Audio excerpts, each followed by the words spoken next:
तो सभी लोग बेटा गैसेस स्टेट ध्यान से समझो। गैसेस स्टेट में अभी तक आप लोगों ने कंप्रेसिबिलिटी फैक्टर तक समझ लिया।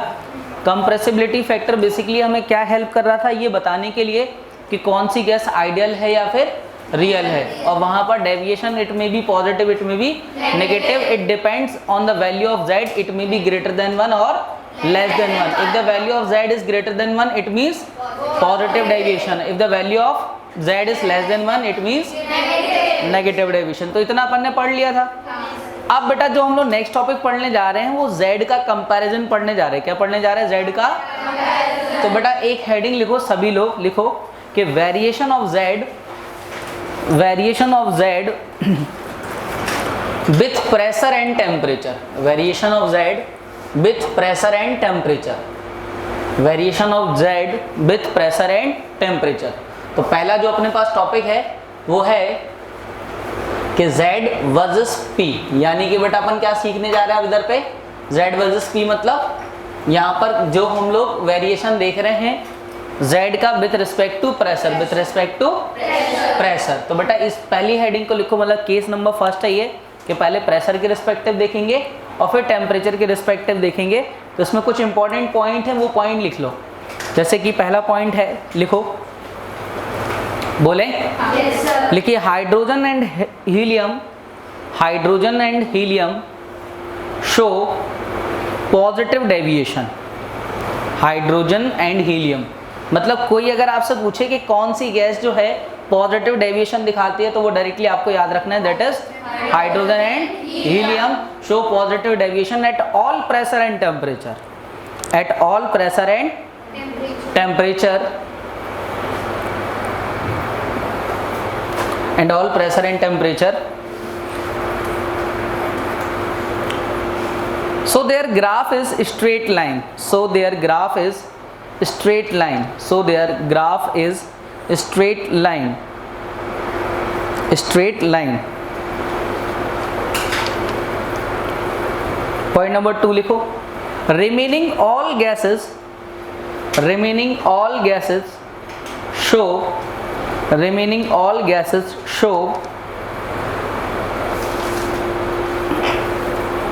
positive deviation, remaining all gases show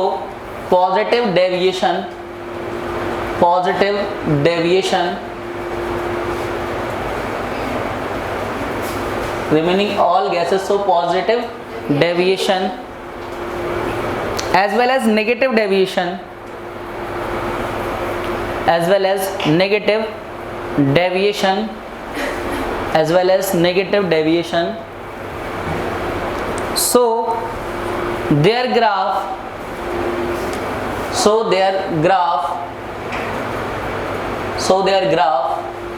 is curvature in nature. So their graph is curvature, curvature, curvature in nature, पर curvature in nature कर्व के फॉर्म में होंगे। थर्ड पॉइंट लिखिए, at low pressure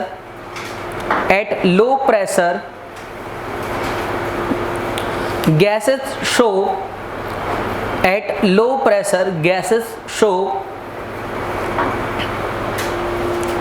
negative deviation. At low pressure gases show negative deviation. इसी में आगे लिखना, at high pressure gases show positive deviation.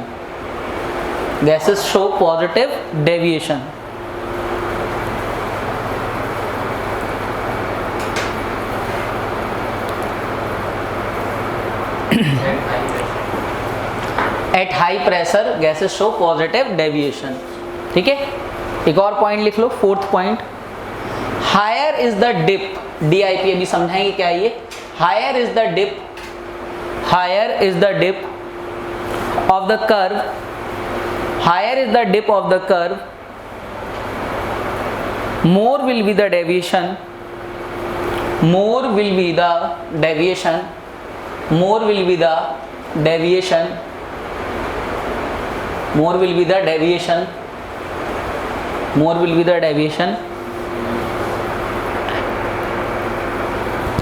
from ideal behavior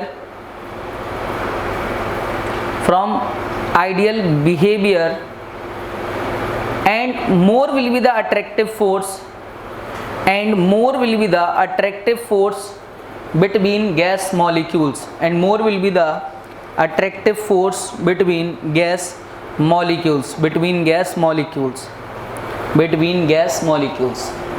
अब देखो एक बात समझो ध्यान से जो मैं आपको बताने जा रहा हूँ, ठीक है।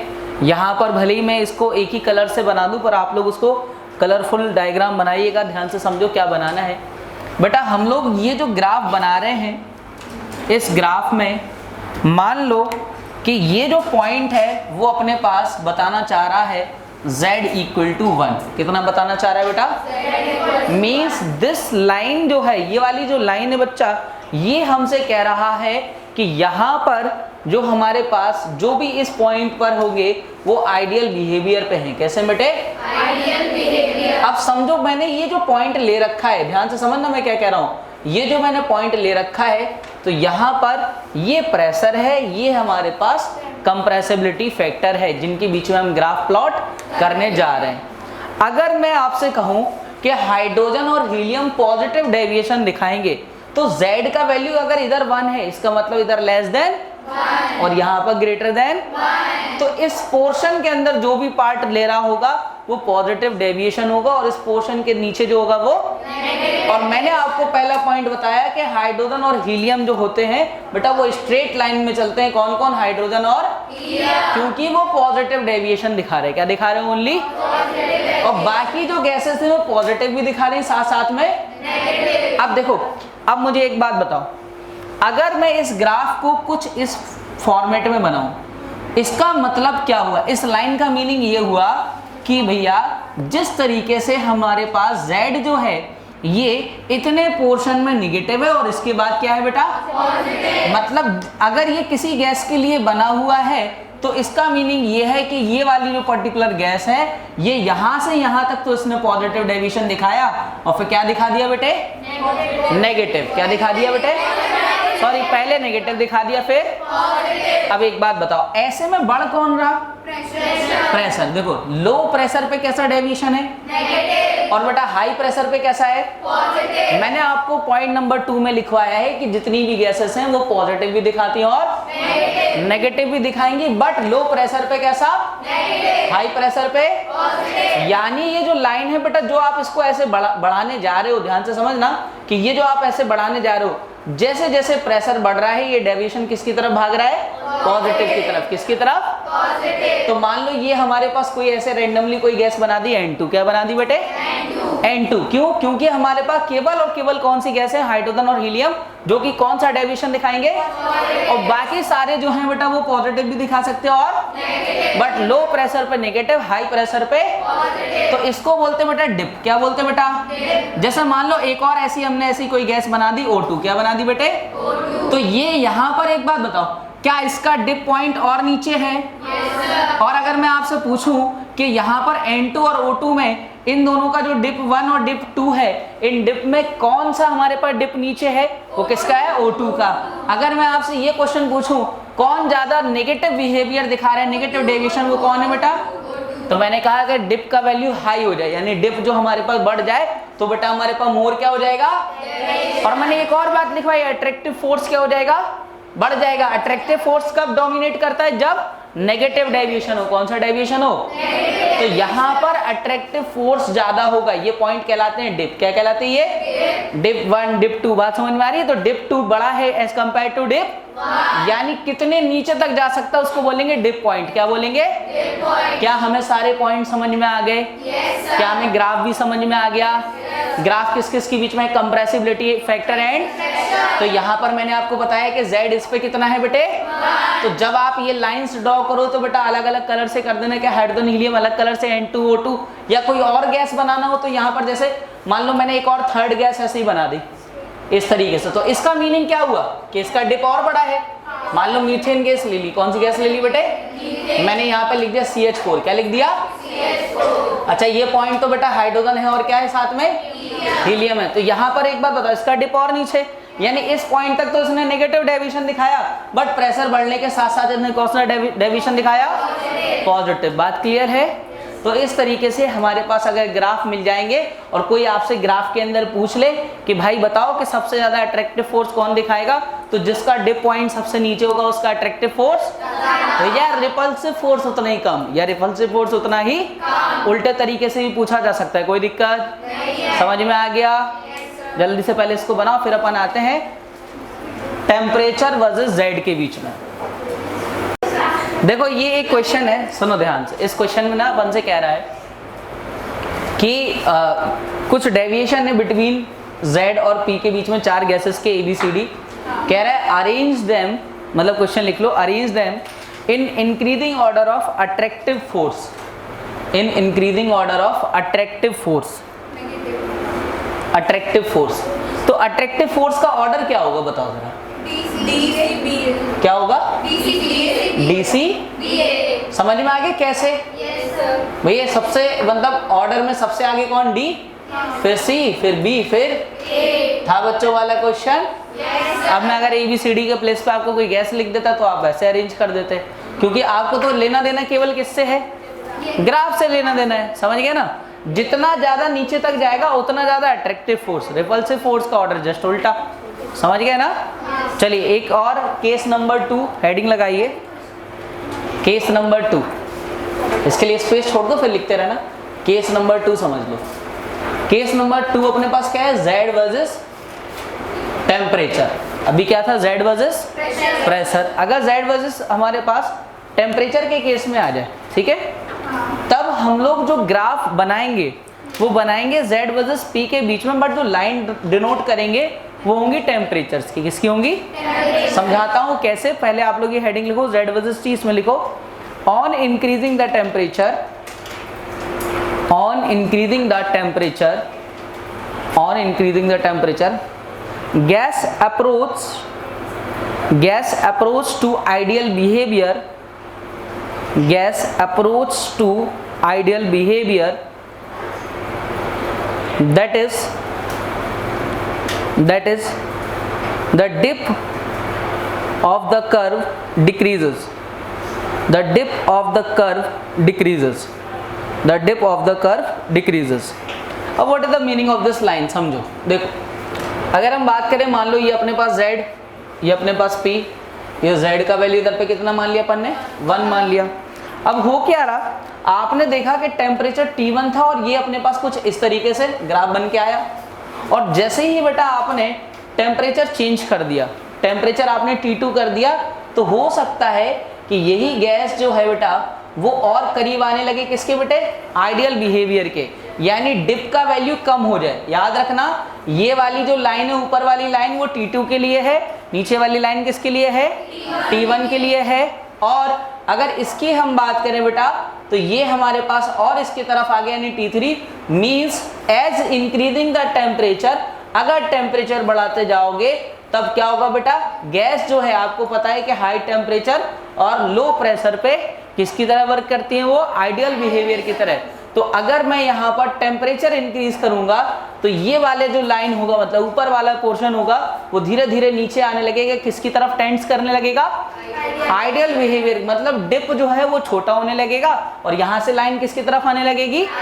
आइडियल बिहेवियर की तरफ आने लगेगी, क्योंकि ये जो डिनोट कर रहा है वो अपने पास क्या है बेटे? Ideal behaviour. बात समझ में सबके? चलिए तो ये ग्राफ और बना दीजिए और ये क्वेश्चन भी आप लोग लिख दीजिए जल्दी से। चलो सभी लोग हेडिंग लिखो, real gas equation, real gas equation, real gas equation. अगर हम चर्चा करें बेटा रियल गैस इक्वेशन की, जिसको हम लोग van der Waals gas equation भी बोलते हैं, रियल गैस इक्वेशन में एक्चुअली होता क्या है कि यहाँ पर हम लोग दो चीज़ों का करेक्शन करेंगे, एक प्रेशर का और एक वॉल्यूम का। मीन्स जो PV इक्वल टू nRT है यहाँ पर चलने वाला नहीं है। यहाँ पर P और V का टर्म को अपन क्या करेंगे? चेंज। प्रेशर को थोड़ा सा चेंज लेके आएंगे और वॉल्यूम को भी थोड़ा सा चेंज लेके आएंगे। अब समझेंगे ऐसा क्यों हो रहा। देखो पहले मुझे एक बात बताओ, जैसे पहला पॉइंट अगर हम बात करें बेटा रियल गैस की, किसकी बात करें? तो रियल गैस में और आइडियल गैस में अपन क्या मान के चल रहे हैं, पहले तो ये समझो। रियल गैस में जैसे मान लो ये एक पार्टिकल है, तो इसको जो भी इसका एक मॉलिक्यूल मतलब एक जो पार्टिकल है उसका जो हम लोग मास मान के चलते हैं वो मान के चलते पॉइंट मास। क्या मान के चलते बेटा? पॉइंट मास मान के चलते, जिसको अपन ने ऑलमोस्ट नेग्लिजिबल मान लिया था। बट अगर हम बात करें बेटा रियल गैस की, तो रियल गैस में अपन ये मान के चलेंगे कि उसका जो पार्टिकल है वो है रिजिड नेचर का। कैसे नेचर का है बेटा? रिजिड नेचर का पार्टिकल है, जिसका कुछ ना कुछ मास होगा, जिसकी वजह से उसका कुछ ना कुछ वॉल्यूम भी होगा। बात समझ में आ गई। और इसका बेटा जो दूसरे पॉइंट की अपन बात करें बेटा रियल गैस में, तो रियल गैस में आपको एक बात और याद रखना पड़ेगी कि जो हम लोग मान के ये चल रहे थे कि अगर हमारे पास कोई दो पार्टिकल हैं, ये कौन सी बात चल रही थी? आइडियल में। किसमें बेटे? आइडियल में हम लोग कह रहे थे कि इनके बीच में कोई फोर्स ऑफ अट्रैक्शन नहीं होगा। बट यहाँ पर रियल के केस में अपन क्या मान के चलेंगे? इनके बीच में कुछ ना कुछ फोर्स ऑफ अट्रैक्शन होगा, चाहे भले ही वो ऑलमोस्ट ना के बराबर हो, बट फिर भी फोर्स ऑफ अट्रैक्शन मान के चलेंगे। किस केस में बेटा? रियल के। किसके बेटे? तो ये दो पॉइंट हमें याद रखना है कि जब बात आएगी रियल गैस की। किसकी बेटे? तो उस केस में बेटा हम लोग आइडियल गैस की तरह पॉइंट मास नहीं मानेंगे और ना ही ये मानेंगे कि उनके बीच में कोई फोर्स ऑफ अट्रैक्शन नहीं है। तो अब मुझे एक बात बताओ, सभी लोग सोचिएगा बेटा। देखो रिजिड गैस के कुछ ना कुछ पार्टिकल्स हैं। आप जनरली आइडियल गैस केस में क्या मान रहे थे? आप ये मान रहे थे ना आइडियल गैस के केस में कि जितना कंटेनर का वॉल्यूम होगा उतना ही किसका होगा बेटे? अब क्योंकि इसको रिजिड पार्टिकल मान लिया, कितना मान लिया? तो इसका भी कुछ ना कुछ वॉल्यूम होगा, होगा कि नहीं होगा? अब कंटेनर में से अगर इन पार्टिकल्स को, अगर कंटेनर में से इस पार्टिकल को माइनस करने की कोशिश करें, किसको बेटे? इस पार्टिकल को, क्योंकि रिजिड मान रहे। क्या मान रहे? तो बचा हुआ स्पेस गैस का स्पेस। किसका स्पेस? तो इस तरीके से कुछ ना कुछ वॉल्यूम के अंदर चेंजेस आने वाले। और अगर एक बात बताओ, यहाँ पे कोई फोर्स ऑफ अट्रैक्शन, तो जब बेटा ये वॉल से टकरा रहा था, जब एक पार्टिकल वॉल से टकरा रहा था तो उससे पीछे से कोई फोर्स ऑफ अट्रैक्शन नहीं मिल रहा था। बट जब ये वॉल से टकराएगा तो यहाँ पर बेटा क्या होगा? क्योंकि इस पार्टिकल को एक फोर्स ऑफ अट्रैक्शन भी नजर आ रहा है बगल से, इसका मतलब ये उतने फोर्स से टकराने वाला, क्योंकि यहाँ पे तो फ्रीली टकरा रहा था ना, तो यहाँ पे भी प्रेशर में कुछ ना कुछ चेंज आने वाला। क्योंकि यहाँ पर क्या आ गया? बीच में पीछे से एक, इट्स लाइक दैट कि कोई पर्सन जो है, मान लीजिए एक पर्सन जो है वो इस वॉल से टकराने जा रहा था पहले केस में, जब वो दौड़ते हुए आया और इससे टकराया। दूसरे केस में आपने पीछे से एक रस्सी बांध रखी थी और जो कि उसको पीछे की तरफ खींच रही थी, और जब इसको टकराना था तो जो कोलिजन होगा वो पहले से कुछ ना कुछ इफेक्टिव हो जाएगा, क्योंकि पीछे से क्या मिल गया उसको? Force of. और इसी फोर्स ऑफ अट्रैक्शन की वजह से हम कहेंगे कि यहाँ पर प्रेशर में कुछ ना कुछ क्या करना पड़ेगा? हमको करेक्शन करना पड़ेगा। बात समझ में आ गई? तो हमारे पास दो तरह के करेक्शन है। एक अपने पास कौन सा बेटे?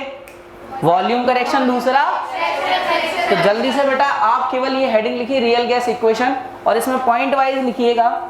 पहला पॉइंट लिखो, बोलें क्या? yes, sir. लिखिए ideal gas molecule, ideal gas molecule are point masses, ideal gas molecules are point masses, but real gas molecule, but real gas molecule are rigid spherical particle. Ideal gas molecule are point masses, but real gas molecules are rigid spherical particle which have significant volume, which have significant volume. दूसरा point लिखिएगा, दूसरा point लिखिएगा, there is no force of attraction, there is no force of attraction between ideal gas molecules, between ideal gas molecule,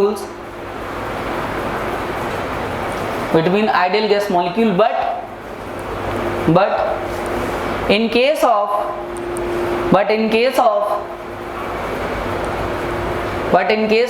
real gas but in case of real gas,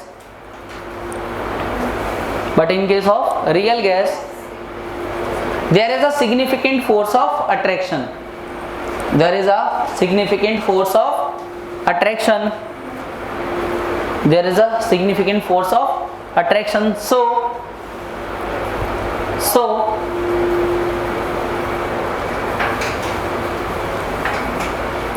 we will do two corrections in case of real gas equation.